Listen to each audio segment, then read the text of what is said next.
نبی پاک صلی اللہ تعالیٰ علیہ وسلم نے تو یہاں تک ارشاد فرمایا کہ تم موت کی تمنا نہ کرو، اس لیے کہ اگر تم برے ہو اور زندہ ہو سکتا ہے زندگی میں اللہ تمہیں توبہ کی توفیق دے دے، اور اگر تم اچھے ہو تو پھر بھی موت کی تمنا نہ کرو، اس لیے کہ اچھے ہو تو تمہاری اچھائی میں روز برکت ہی ہو رہی ہے، لوگوں کو فائدہ ہی ہو رہا ہے، خیر ہی بٹ رہی ہے، تمنا موت کی کرنا۔ اور ویسے بھی نہ ہم اپنی مرضی سے یہاں آئے ہیں اور نہ مرضی سے جانے کی کوشش کرنی چاہیے، معاذ اللہ، نہ اپنی مرضی آئے ہیں نہ اپنی مرضی سے کوئی مرنے کی کوشش کرے گا تو خودکشی حرام ہے، اور رب رسول کی مرضی سے مرے گا تو وہ شہادت ہے، وہ اس طرح کی شہادت ہے کہ جس میں کہا مردہ کہنا ہی نہیں، یہ تو زندہ ہے، اس لیے کہ میرے نام پہ مر گیا ہے۔ تو موت کی تمنا کرنا یا اس طرح کا رویہ منع ہے۔ البتہ یہ جو یہود کا کام تھا، ان کا جو لہجہ تھا، اللہ فرماتے ہیں یہ تو ہزار سال عمر مانگتی ہیں تو جانا ہی نہیں چاہتے۔ کچھ لوگ لمبی عمر کے حریص ہوتے ہیں، اس کی وجہ یہ ہوتی ہے کہ آخرت کے لیے کام نہیں کیا، آخرت پر اس طرح کا یقین نہیں، اس طرح کا مزاج نہیں، دنیا داری کا مزاج بن گیا، بہت سارا مال جمع کر لیا، بڑے بنگلے بنائے، اتنی مشکل دنیا داری کٹھی کی، اب چھوڑ کے مر جائیں۔ لوگوں کا مرنے کو دل ہی نہیں کرتا، کوئی ارادہ ہی نہیں ہے، بالکل نہیں دنیا چھوڑنا چاہتے، محنت سے کٹھی کی ہے، اتنے لاؤ لشکر بنائے ہیں، اب کیسے چھوڑ جائیں۔ کچھ لوگ ایسے ہیں جنہوں نے گٹھڑی باندھ کے رکھی ہوئی ہے، ان کو زیادہ ویٹ نہیں کرنا پڑتا، اس لیے کہ انہوں نے کوئی سامان بوکی نہیں کرایا، تو جو ہے ہینڈ کیری ہے، اس لیے لوگ انتظار کرتے رہیں گے اور جناب بلال حبشی جنت میں پہنچ بھی جائیں گے۔ ابھی میزان عمل لگا ہوگا لیکن حضرت ابو ذر غفاری جنت میں ٹہلتے ہوئے نظر آ رہے ہوں گے۔ لوگوں نے جمع نہیں نہ کیا، جتنا مال زیادہ اتنی چیکنگ بھی اس کی زیادہ، جتنے بیگ زیادہ، ایئرپورٹ پہ اتنا انتظار بھی زیادہ۔ ہینڈ کیری والے کو کوئی مسئلہ اسی کسے دے کچھ بھی نہ لگ دے تے نہ کوئی ساڈا دردی، بھئی مال کا ہے کا تو حساب کا ہے کا۔ مولا علی شیر خدا کرم اللہ تعالی وجہہ الکریم سے کسی نے کہا ہم گنجائشیں تلاش کرتے ہیں نا، اور شریعت کی گنجائش اختیار کرنے میں حرج بھی کوئی نہیں ہوتا، شریعت گنجائش دیتی ہے، مال جائز ہو آپ کو تو آپ اس کو استعمال کریں، بڑا مکان بنائیں، بڑی جائیداد خریدیں، بڑی گاڑی میں سفر کریں، مہنگا موبائل خریدیں، اچھے کپڑے پہنیں، کوئی منع نہیں کرتا۔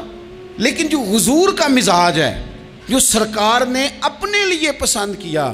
وہ یہ ہے کہ سویرے روٹی کھانی ہے، شام کو فاقہ کرنا ہے۔ تو حضرت مولا علی شیر خدا کرم اللہ تعالی وجہہ الکریم سے کسی نے کہا کہ چلو جائز پیسے اکٹھے کر لیں، جائز تو جمع کرنا منع نہیں۔ تو حضرت علی کی باتیں بڑی حکمتوں والی تھی نا، تو ایک جملے میں انہوں نے کئی جواب دے دیے، کہنے لگے میاں مال حرام ہو تو عذاب ہوتا ہے، حلال ہو تو حساب ہوتا ہے، لہٰذا ہم دونوں کام ہی نہیں کرتے، نہ ادھر جاتے ہیں نہ ادھر جاتے ہیں۔ جمع کرنے کی حاجت کیا ہے؟ دنیا اتنی سجا لینا، اتنی سوار لینا، بڑا ٹھنڈا اے سی چلتا ہے ہمارے کمروں میں، کھلی آنکھوں سے لوگ بستر سے اٹھ نہیں پاتے، آنکھیں کھل گئی ہیں، الارم بج گیا ہے، لیکن وہ بہت مزے کی پسند کی روٹی رات کھائی تھی، اپنی مرضی کا کھانا کھایا تھا، پیٹ بھر کے کھایا تھا، مرضی کے مشروبات پیے تھے،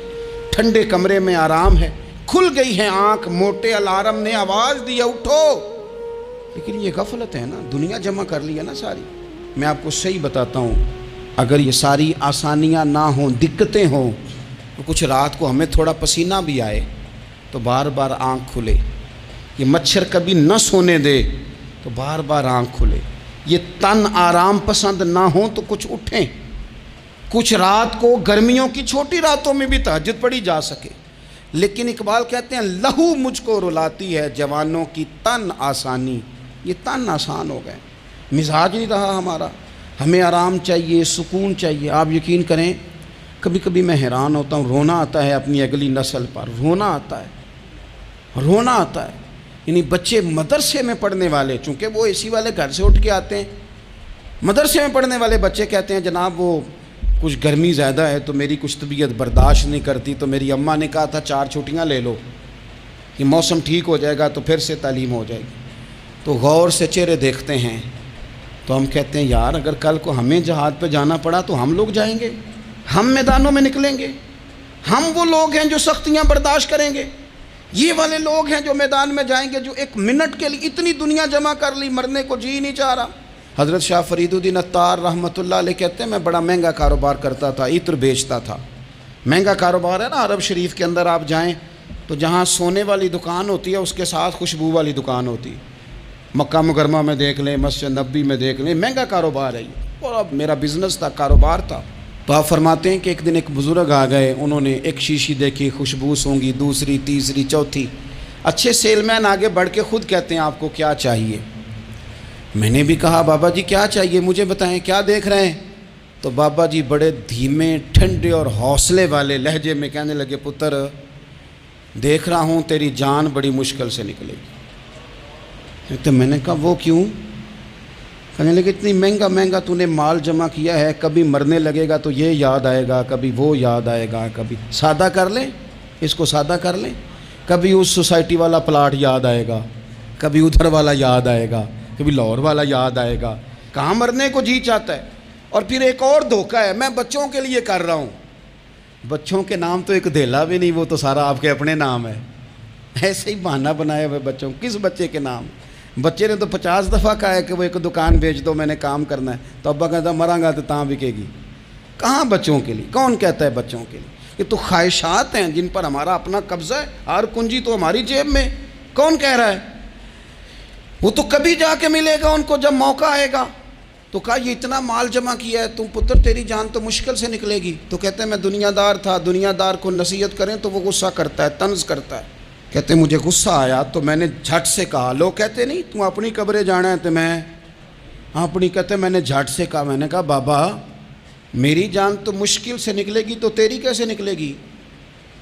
تو کہتے ہیں بابا جی کہنے لگے پتر ادھر آنا ذرا۔ تو میں کاؤنٹر کے اوپر سے ہو کے بابا جی کے پاس آیا، وہ میری دکان کے فرش پہ لیٹے، کعبے کو منہ کیا، کلمہ پڑھا اور ان کی روح پرواز کر گئی۔ عرش فرشتے بانگاں ملیاں، مکے پہ گیا شور، بلے شاہ اسی نہیں مرنا، اے تے مر گیا ہی کوئی ہور، نالے وارث شاہ وہ کدوں مر دے جنہ کیتیاں نیک کمائیاں نے۔ کہا یہ دیکھ لو مر گئے، بس اتنی کام تھا، تیاری ہے۔ امام غزالی کا آخری وقت تھا نا، تو انہوں نے وضو کیا، غسل کیا، خوشبو لگائی، اپنے ہاتھوں سے چادر بچھائی، پھر تکیہ رکھا، پھر لیٹے، پھر حضور پہ درود پڑھا، اور پھر کہنے لگے رب اگر تیری مرضی ہے تو غزالی بھی تیرا تیار ہے۔ بس یہ جملے زبان پہ تھے اور روح پرواز کر گئی۔ موت کو سمجھے ہیں غافل اختتام زندگی، یہ ہے شام میں زندگی، پھر صبح دوام میں زندگی۔ عزیز بھائیو، ہم نے نا بڑی آسائشیں جمع کر لی، بڑا کچھ اپنی عقل کے زور پر ہم نے اکٹھا کر لیا۔ نہیں ہمارا پروگرام، کسی سے پوچھ لیں صحت کیسی ہے،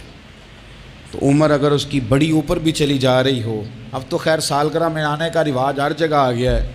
ہم سے بھی لوگ پوچھتے ہیں کہ آپ بتائیں آپ کس تاریخ کو پیدا ہوئے تھے، تو میں کہتا ہوں کوئی کارنامہ سر انجام دے لینے دو، پھر بتا دیں گے۔ ابھی تو کچھ کر نہیں سکے، کچھ بتائیں گے تو کوئی دن بھی منا لیں گے، ابھی تو لگتا ہے کہ بڑا وقت ضائع ہو گیا ہم سے۔ تو عزیز بھائی، کوئی نہیں کہتا کہ اب ٹائم آ گیا ہے، شوگر ہو گئی ہے، بلڈ پریشر ہو گیا ہے، طبیعت خراب رہتی ہے، فلانا مسئلہ ہو گیا ہے۔ تو تمنا موت اور موت کا ڈر اور نہ مرنے کا ارادہ اور دنیا سے دل کو لگا کے رکھنا اور ہر وقت جینے کی خواہش پیدا کرنا اور ہر وقت حالمی مزید کی دوڑ میں رہنا، وہ لوگ اس لیے تیار رہتے تھے، دعائیں مانگتے تھے شہادت کی، کہ انہوں نے نا دنیا بنائی نہیں تھی۔ حضرت عمر نے تو دوسرا کرتا نہیں پہنا ساری زندگی، وہ جو مکان آ رہا تھا وہی چل رہا تھا، وہ تو تھوڑے پہ قرضہ تھا ان پہ،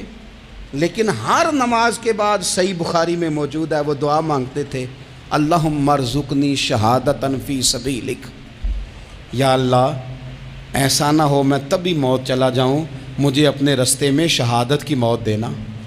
ہر نماز کے بعد دعا مانگی جا رہی، لیکن شہادت والی موت کی نہیں،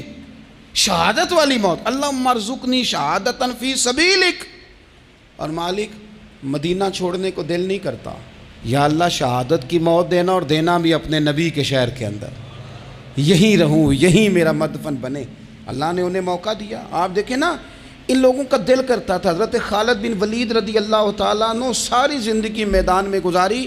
پورے جسم میں 1 انچ جگہ باقی نہیں تھی جہاں زخم نہ ہو، ساری زندگی میدان میں رہے، لیکن آخری وقت روتے تھے، فرماتے تھے اس کی بے نیازی دیکھو، میں شہادت کے لیے میدان میں رہا لیکن شہادت میرا مقدر ہی نہیں تھی۔ اور پھر آخری وقت بھی فرمایا میرا گھوڑا، میرے کپڑے، میری زرہ، میری تلوار یہ کسی مجاہد کو دے دینا، چلو میں اب جہاد میں نہیں ہوں تو میرا سامان تو جہاد میں رہے، کسی مجاہد کو دینا۔ ان لوگوں نے جتنی محنت کی نا مرنے کے بعد کے لیے کی، مرنے کے بعد کے لیے، زندگی کا جو دوسرا پل ہے اس کے لیے کوشش کی، وہاں انہوں نے صدقات جمع کرائے، خیرات جمع کرائے، عبادات جمع کرائیں، حسن اخلاق جمع کرایا، اچھا سلوک جمع کرایا، انہوں نے آخرت کے بینک میں ڈھیروں مال جمع کرایا، وہاں ان کے مکان بک ہوئے، جنت میں ان کے نام کی بڑی بڑی جگہیں اللہ تبارک و تعالیٰ کے فضل سے طے کی گئیں، تو پھر انہیں وہاں جانے میں کوئی دشواری بھی نہیں تھی، انہیں کوئی مشکل نہیں تھی، وہ تیار تھے، لیکن چونکہ ساری محنت ہی دنیا کے لیے ہے، وہ جو خاص ایک آخرت پر مسلمان کا ایمان اور یقین اور تیقن تھا اس طرف ہمارا مزاج نہیں۔ آپ دیکھیے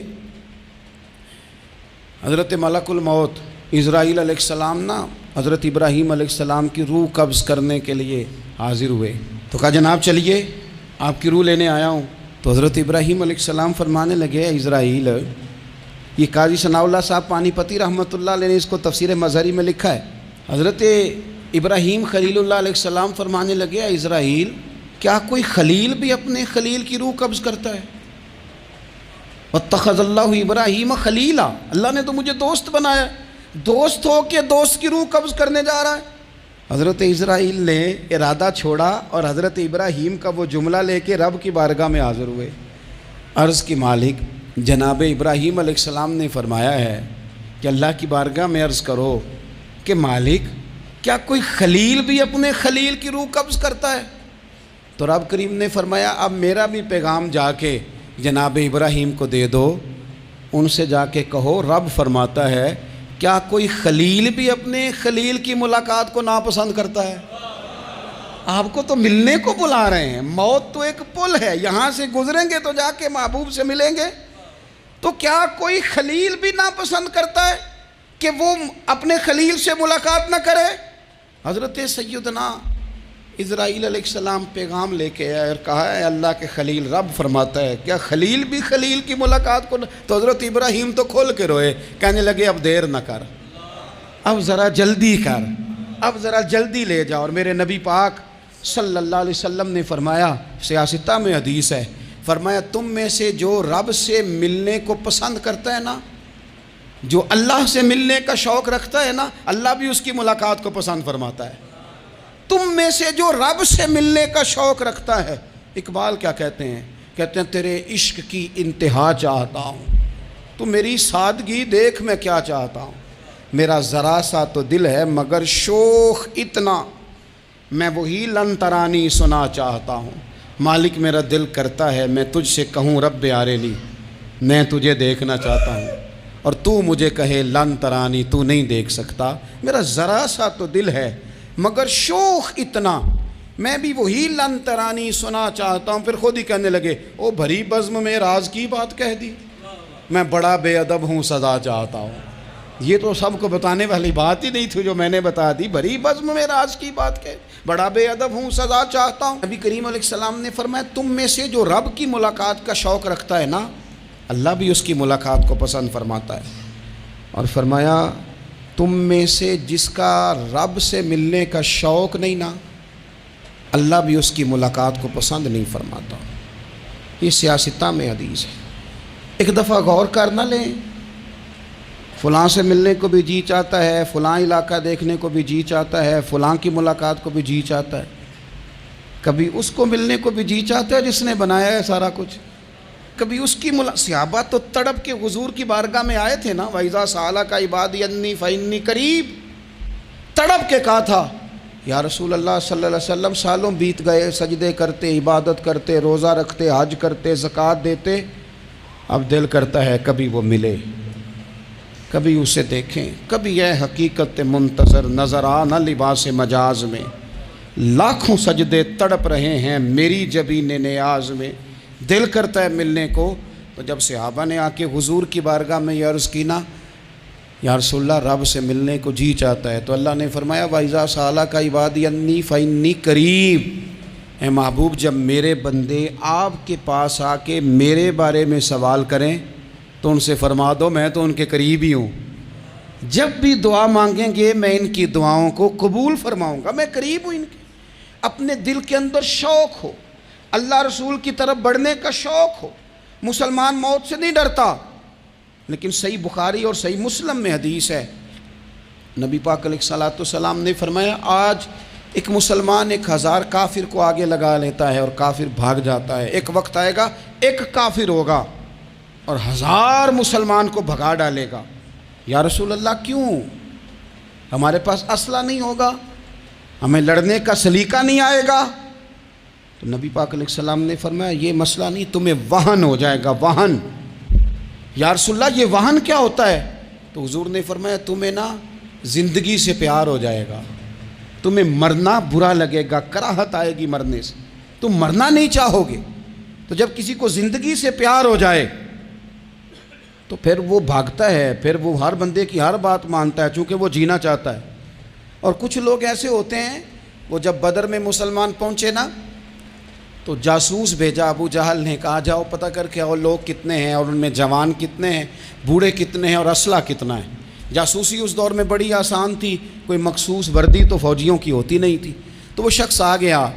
مسلمانوں کو دیکھ کر واپس گیا تو جا کے اس نے بدر کے دن ابو جہل سے کہا کہ وہ 313 ہیں اور ان میں بچے بھی ہیں، بوڑھے بھی ہیں اور اسلحہ بھی زیادہ نہیں، اور گھوڑے اور اونٹ اور سواریاں بھی تھوڑی ہیں۔ تو ابو جہل بڑا ہنسا اور معاذ اللہ کہنے لگا کیا ان نے ہم سے لڑنا ہے، تھوڑے سے تو لوگ آئیں، اس طرح کرو صبح نا انہیں پشتوں پہ باندھ کے نا گھوڑوں کی تو مکے لے چلتے ہیں، وہاں جا کے دیکھیں گے ان کے ساتھ کیا کرنا ہے۔ تو وہ جاسوس کہنے لگا پوری بات تو سن لے۔ اس نے کہا پوری بات کیا ہے؟ کہنے لگا آئے 313 ہیں پر گھر واپس جانے کا کسی کا بھی ارادہ نہیں، وہ کشتیاں جلا کے آئے ہیں، میں رات وہاں گزار کے آیا ہوں، میں نے بوڑھوں کو بھی شہادت مانگتے دیکھا ہے، میں نے بچوں کو بھی شہادت مانگتے دیکھا ہے، میں نے ایک ایک کے سینے میں مر مٹنے کا جذبہ دیکھا ہے، وہ جینے کی امنگ لے کے نہیں آئے، ہتھیلی پہ رکھ کے آئے ہیں جان، اور ایک ایک شخص شہید ہو کے جانا چاہتا ہے، اور وہ ایک دوسرے کے پیچھے چھپیں گے نہیں۔ یہ جو موت ہے نا، موت یہ تو ایک پل ہے، اس سے گزریں گے، اللہ رسول کے حضور جائیں گے، جنت کی نعمتیں، خدا کی تیار کی ہوئی رحمتیں، مسلمان کا آگے بڑھ کے استقبال کریں گے۔ حضرت عمار بن یاسر رضی اللہ تعالیٰ عنہ کو زخم لگ رہا ہے میدان جہاد میں، اور تیز زخم لگ رہا ہے، سخت تکلیف میں۔ تو ایک شخص نے آ کے پوچھا کیا حال ہے؟ تو آپ فرمانے لگے حال کیا ہونا ہے، تھوڑا سا ٹائم رہ گیا ہے۔ تو بندہ پریشان ہو گیا، اس نے کہا کس بات میں؟ فرمانے لگے تھوڑا سا ٹائم رہ گیا ہے، بس میں نبی پاک سے ملنے والا ہوں اور حضور کے صحابہ سے ملنے والا ہوں۔ حضرت عمار بن یاسر رضی اللہ تعالیٰ عنہ کہنے لگے تھوڑا سا ٹائم رہ گیا، تھوڑا سا مرنا مرنا ہر کوئی آکھے تے میں بھی آکھاں مرنا، تے جس مرنے تھی خوشبو نہ آوے او مرنا کی مرنا، تے جس مرنے وچ سونا راضی اس مرنے تو کی ڈرنا۔ ایک گل رکھنا یاد کہ میرا جس دن ہووے مرنا، سب کچھ کرنا، سب کچھ کر کے میرا منہ روزے ول کرنا، شاید میرا آقا آوے میں دیدار حضور دا کرنا۔ فرمایا کہ وہ تو بالکل قریب آ گیا ٹائم۔ حضرت سیدنا بلال حبشی رضی اللہ تعالیٰ عنہ آخری وقت ہے، لوگ بڑا اس کا منظر جب بیان کرتے ہیں تو خوفناک بیان کرتے ہیں، اس طرح کا لہجہ اختیار کرتے ہیں کہ بات سن کے بندہ کانپ جائے۔ سیدنا بلال حبشی رضی اللہ تعالیٰ عنہ بالکل آخری وقت ہے، جانے کا ٹائم۔ تو حضرت بلال کی اہلیہ قریب بیٹھی ہیں تو کہنے لگی بڑے غم کا موقع آ گیا، غموں کی رات شروع ہو گئی،